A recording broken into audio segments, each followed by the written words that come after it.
Donc voilà, un joli poisson que je viens de prendre à l'instant, avec une billette équilibrée SK30, voilà, à peu près à une petite centaine de mètres. Un coup j'ai amorcé en spodant pas mal de petites particules et puis ça a pas mal fonctionné quoi, voilà. Donc un beau poisson, fait une petite dizaine de kilos, voilà.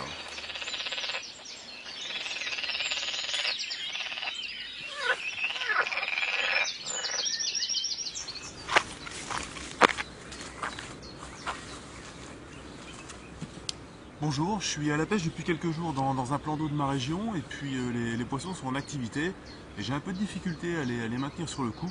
Donc j'ai décidé en fait d'utiliser les produits de la gamme EasySpod qui sont constitués de beaucoup de petites particules, ce qui va obliger les poissons à rester sur le coup s'ils veulent se rassasier.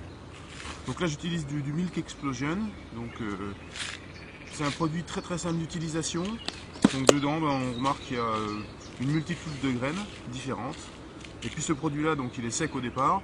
Il suffit simplement de mettre un petit peu d'eau chaude à l'intérieur et puis de laisser reposer une petite heure et l'ensemble va être prêt à l'emploi. Donc je vais mettre de l'eau, chercher de l'eau chaude et puis attendre.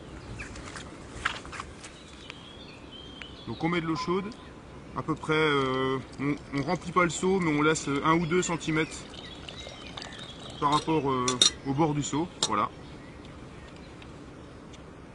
Bon, il y a un petit peu de soleil là, donc ce que je vais faire, je vais fermer et puis laisser l'ensemble agir. Hein. Donc les graines vont s'engorger d'eau et puis après je pourrai propulser tranquillement l'ensemble avec ma canne à spod et mon spod que j'ai là.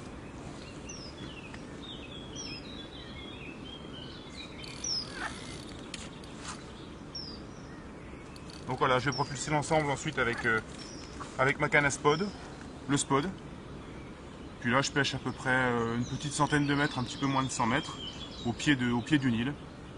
Et normalement ça devrait le faire, les poissons vont certainement rester là plus longtemps, ce qui va me permettre d'en prendre 2 ou 3, voire 4 de suite quoi, en fait. Voilà. Donc là ça fait à peu près 1 heure que l'ensemble trempe, je les remue régulièrement pour que l'eau puisse pénétrer un petit peu partout. Donc voilà, ça fait donc une pâte qui va diffuser de manière relativement importante en créant un nuage autour de mon coup d'amorce.